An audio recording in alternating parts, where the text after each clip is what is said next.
రామరావణ యుద్ధ సమయంలో రావణాసురుడు రాముణ్ణి ప్రతిరోజు చూసేవాడు, ఎదురుగానే ఉండేవాడు, అతనితో యుద్ధం చేసేవాడు. అంటే శ్రీరాముని యొక్క దర్శనం రావణాసురునికి ప్రతిసారి చాలాసార్లు జరిగింది, అయినా మారలేడు. అదేవిధంగా శ్రీకృష్ణుడితో కంసుడు కూడా యుద్ధం చేశాడు. అంటే కంసునికి కూడా శ్రీకృష్ణుని యొక్క దర్శనం, ప్రత్యక్ష దర్శనం జరిగింది. కంసుడు మారాడా? మారలేదు. దుర్యోధనుడు శ్రీకృష్ణుని మహాభారత యుద్ధానికి ముందు యుద్ధంలో చాలా సందర్భాల్లో చాలాసార్లు చూడడం జరిగింది, అంటే దర్శించుకోవడం జరిగింది, మాట్లాడడం జరిగింది. మరి మారిండా దుర్యోధనుడు? అంతటి శ్రీకృష్ణుని దర్శనం జరిగినప్పుడు, ప్రత్యక్ష దర్శనం జరిగినా కూడా దుర్యోధనుడు మారలేదు. ఈ ముగ్గురు, రావణాసురుడు మారలేదు, కంసుడు మారలేదు, దుర్యోధనుడు మారలేదు. అంటే దీన్ని బట్టి మనం ఒకటి అర్థం చేసుకోవాల్సింది ఏంటంటే, దైవ దర్శనం వల్ల బుద్ధి మారదు. కేవలం దైవ దర్శనం వల్ల బుద్ధి మారదు. అంటే ఎప్పుడు మారుతుంది? మరి దానికి ఏం కావాలి? బుద్ధి మారాలి. సన్మార్గంలో మన యొక్క బుద్ధిని నడిపించాలంటే ఆధ్యాత్మిక చింతన అనేటటువంటిది కావాలి. సత్కర్మలు చేయాలి, సేవాభావాన్ని పెంపొందించుకోవాలి, భగవద్భక్తిని మనసులో, హృదయంలో పెంపొందించుకోవాలి. దాన్ని నిరంతరము అభ్యసించడం వల్లనే బుద్ధి అనేటటువంటిది మారి సన్మార్గంలో పోయేటటువంటి అవకాశం ఉంది. ఇక ఇంకొక ముఖ్యమైన విషయం ఏంటంటే, ఏదైనా కూడా చిన్ననాటి నుండి నేర్పించిందే శాశ్వతంగా ఉండిపోతుంది. వాళ్ళ మనసులు లేలేతగా ఉంటాయి కాబట్టి ఏది చెప్తే అది ఒక గాఢమైనటువంటి ముద్రలాగా, లోతైనటువంటి ముద్ర రూపంలో స్థాపితం అయిపోతుంది వాళ్ళకు. కాకపోతే పిల్లల్ని మనం స్కూల్కి పంపిస్తాం, ఉదయం నుండి సాయంత్రం వరకు పడుకునేంత వరకు వాళ్ళకు స్కూల్కి సంబంధించినటువంటి వర్కే ఉంటుంది. హోంవర్క్ అని, ట్యూషన్స్ అని, ఇంకేంటంటే ఇట్లాంటివి ఉంటాయి. స్కూళ్ళల్లో ఎలాగూ ఆధ్యాత్మిక చింతనకు సంబంధించినటువంటి బోధన అనేటటువంటిది లేదు. కేవలం వాళ్ళకి ఏంటంటే బ్రతుకు తెరువుకు సంబంధించినటువంటి జ్ఞానం పెరుగుతుంది,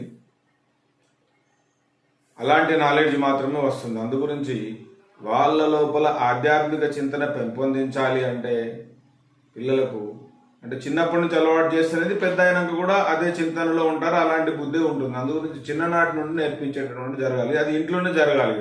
ఎందుకంటే స్కూల్లో ఆ స్కూల్కు సంబంధించినటువంటి పాఠాలు మాత్రమే చెప్తారు, కానీ బుద్ధి, భగవద్జ్ఞానం సంబంధించినటువంటిది అక్కడ నేర్పేటటువంటి వ్యవస్థ లేదు. కాబట్టి ఇంటి వద్దనే నేర్పించుకోవాలనేటువంటి నేను చెప్పేది.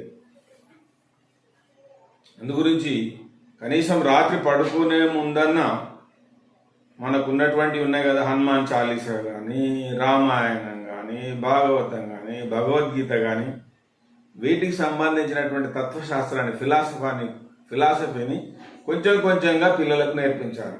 వీటికి సంబంధించినటువంటి కథల రూపంలో కానీ, శ్లోకాల రూపంలో కానీ, దాని మీనింగ్ను మళ్ళీ వట్టి శ్లోకాలు అట్లాంటి చెప్పి వదిలేస్తే కూడా ఉపయోగం లేదు.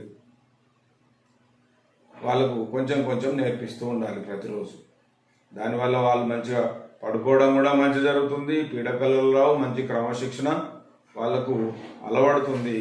పెద్దల పట్ల గౌరవము, భగవద్భక్తి, దేశభక్తి, తల్లిదండ్రుల పట్ల గౌరవము, వృద్ధాప్యంలో తల్లిదండ్రులకు సేవ చేసేటటువంటి భావము, అదేవిధంగా సమాజ సేవాభావం అనేటటువంటి వాళ్ళ లోపల పెంపొందించి మంచి పౌరులుగా, మంచి కుమారులుగా, మంచి అల్లుళ్ళుగా ఇంకా ఈ విధంగా తయారయ్యేటటువంటి అవకాశం ఉంది. ఇంతకన్నా మనకు కావాల్సిందేముంది మిత్రులారా? అందుగురించి చిన్నపిల్లలప్పటి నుండే ఇంటి వద్ద నేర్పించే ప్రయత్నం చేయండి. ఇంకా అప్పుడప్పుడు మనం సత్సంగాలకు, సప్తాహాలకు పోతూ ఉంటాం కదా, అప్పుడు కూడా పిల్లల్ని వెంట తీసుకుపోతే చాలా మంచిది. తీసుకుపోవాలి. వెనుకబడిపోతాడేమో, చదువులో వెనుకబడిపోతాడేమో అట్లాంటివి అనుకోవద్దు.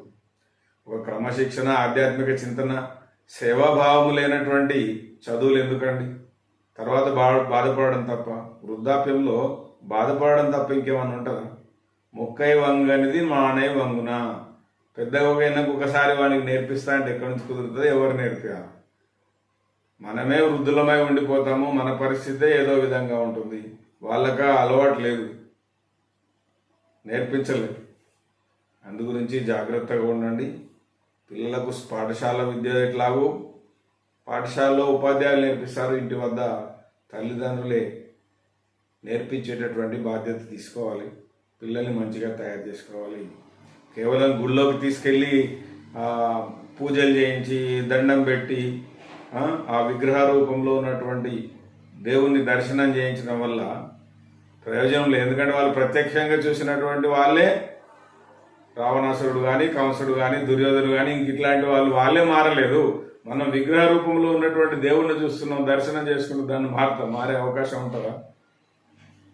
పిల్లలు కూడా దానితో పెద్ద మారే అవకాశం ఉండదు. ఫిలాసఫీ, తత్వము అనేటటువంటిది నేర్పించినంత వరకు మనసులో కానీ హృదయంలో కానీ మార్పు అనేటటువంటిది, ఆ బుద్ధి అనేటటువంటిది ఎలా మారుతుంది? మారదు. సన్మార్గం వైపు ఎలా వెళ్తుంది? ఏది దొరికితే అటువైపు వెళ్ళిపోతుంది, అంతే.